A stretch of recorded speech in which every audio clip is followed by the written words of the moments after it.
Good morning students, I am Sangeeta Bhalerao madam. I teach maths in 7th standard semi division. देखो बच्चों, last video में हम लोगों ने direct proportion and inverse proportion, ये जो प्रोपोर्शन के जो 2 टाइप्स है तो इनका स्टडी किया था और उसके एग्जाम्पल जो है वो भी हम लोगों ने सॉल्व किए थे। उसके साथ साथ इसके जो प्रैक्टिस सेट है 37 एंड 38, इसके भी एग्जाम्पल हम लोगों ने सॉल्व किए थे। तो इसी लेसन का जो नेक्स्ट वाला टॉपिक है वो है पार्टनरशिप। अभी देखो, पार्टनरशिप जो है, कोई भी अगर हम लोगों को बिजनेस करना है तो उस बिजनेस में हम लोगों को मनी जो है वो बहुत इंपॉर्टेंट होती है। और इसके लिए अगर हम लोगों को कोई पार्टनर अगर हमारा रहा तो उसके साथ मिलकर हम लोग कोई भी बिजनेस कर सकते हैं। और बिजनेस में जो भी प्रॉफिट या लॉस होता है वो भी दोनों में क्या करना पड़ता है, इक्वल जो है वो डिस्ट्रीब्यूट करना पड़ता है। तो इसी को ही पार्टनरशिप कहते हैं। तो अभी ये जो पार्टनरशिप होती है तो इसमें प्रॉफिट या लॉस किस तरह से डिस्ट्रीब्यूट किया जाता है, और उसी तरह ये जो हम लोग उसमें जो भी बिजनेस स्टार्ट करते हैं उसमें इन्वेस्टमेंट किस तरह से करते हैं, तो इसके बारे में स्टडी जो है वो इस लेसन में हम लोग करने वाले हैं। और उसके एग्जाम्पल जो है वो भी हम लोग सॉल्व करने वाले हैं। तो देखो कि अपने बुक में जो भी एग्जाम्पल सॉल्व करके दिखाए हैं वो मैं अभी एक्सप्लेन इस लेसन मतलब इस वीडियो में करके दिखाने वाली हूँ। अगले वीडियो में मैं आप लोगों को ये जो पार्टनरशिप है इसके एग्जाम्पल जो है वो वीडियो में सॉल्व करके दिखाने वाली हूँ।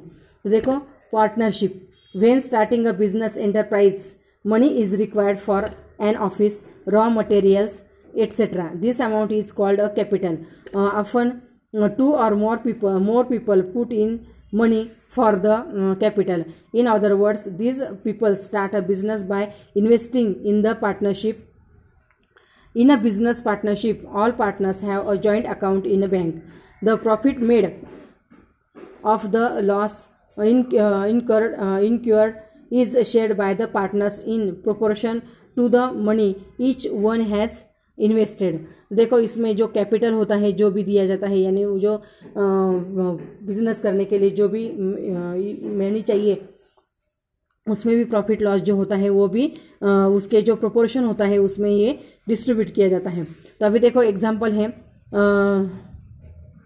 झेलम और and Atharva invested 2,100 and 2,800 rupees respectively and started a business. They made a profit of 3,500 rupees. How should it be shared? तो देखो यहाँ पर झेलम और अथर्व दोनों ने कुछ कैपिटल इन्वेस्ट किया है।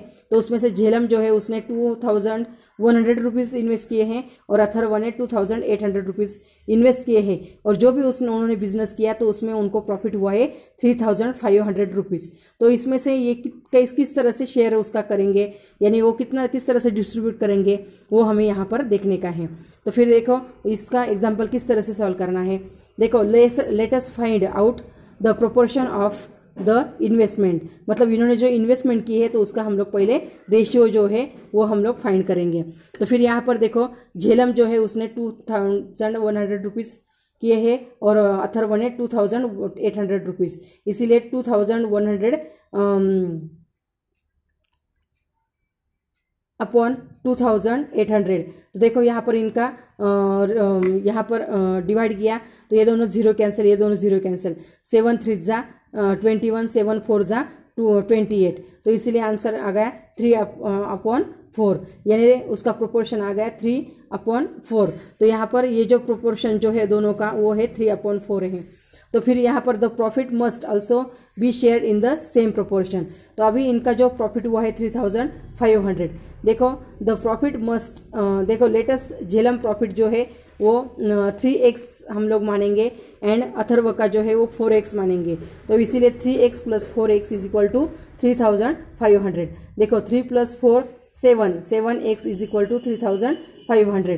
तो देखो अभी यहाँ पर x की वैल्यू फाइंड करनी है, 7 की आवश्यकता नहीं, दोनों के बीच में मल्टीप्लीकेशन है तो उसके अपोजिट क्या करेंगे, डिवाइड करेंगे। तो फिर यहाँ पर देखो 7 1 जा 7, 7 1 जा 7, 7 1 जा 7, 7 5 जा 35 और ये दोनों जीरो। तो x की वैल्यू कितनी आ गई, 500। तो इसका मतलब अभी झेलम जो है उसका शेयर कितना है, 3x। 3x का मीनिंग होता है 3 × x, यानी 3 × x। तो यहाँ पर 3 × x का वैल्यू कितनी, 500। तो इसीलिए 5 3 जा 15। तो यहाँ पर कितने आ गए, 1,500 रुपीज़ ये झेलम का शेयर है। और उसके बाद अथर्व का शेयर कितना है 4x, 4x का मतलब 4 मल्टीप्लाई x यानी 4 मल्टीप्लाई 500, तो कितना आ गया 2000। तो फिर अथर्व का शेयर है 2000 रुपीज़। तो इस तरह से ये एग्जाम्पल जो है वो पार्टनरशिप के सॉल्व करने के हैं। उसके बाद और एक एग्जाम्पल मैं बताती हूँ कि Chinmay and Sam invested a total of 1,30,000 rupees in a business in the proportion 3:2 respectively. What amount did each of them invest, or if their total profit is 36,000 rupees, what is the share of each? अभी देखो यहाँ पर भी the proportion of Chinmay and Sam invested 3:2, तो यहाँ पर 3:2 यानी 3/2। तो देखो the profit is share in the same proportion as the investment, hence proportion of profit is 3:2। तो अब यहाँ पर देखो लेटेस्ट चिन्मय's इन्वेस्टमेंट जो है भी 3y and Sam's investment 2y। तो देखो 3y plus 2y is equal to total investment, total investment है 1,30,000, इसीलिए 3 + 2 5, 5y इज इक्वल टू 1,35,000। तो फिर यहाँ पर भी देखो यहाँ पर हमें y की वैल्यू फाइंड करनी है, 5 की आवश्यकता नहीं, इसलिए 5 1 जा 5, 5 1 जा 5, 5 1 जा 5, 5 3 जा 5 2 जा 10, और कितने हो गए 5 6 जा 20, तो कितने हो गए 26,000। वाई की वैल्यू आ गई 26,000। अभी चिन्मय ने कितना इन्वेस्टमेंट किया है, तो देखो 3y यानी 3 मल्टीप्लाई y यानी 3 मल्टीप्लाई 26,000, तो कितने हो गए 78,000।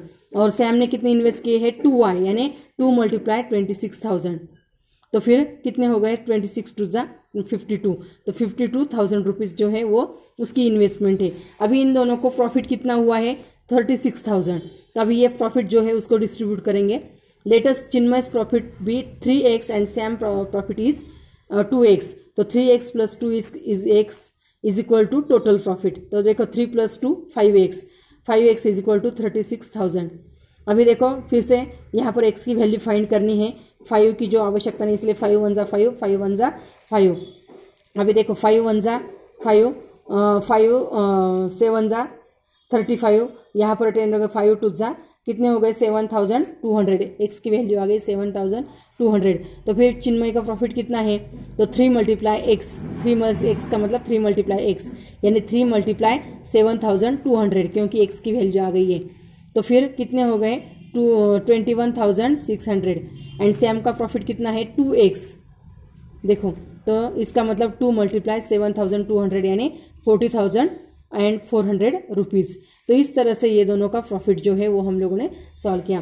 तो इस तरह से ये जो एग्जाम्पल है जो किताब में सॉल्व करके दिखाए हैं, ये इसमें से 2 एग्जाम्पल मैंने आपको एक्सप्लेन किए हैं।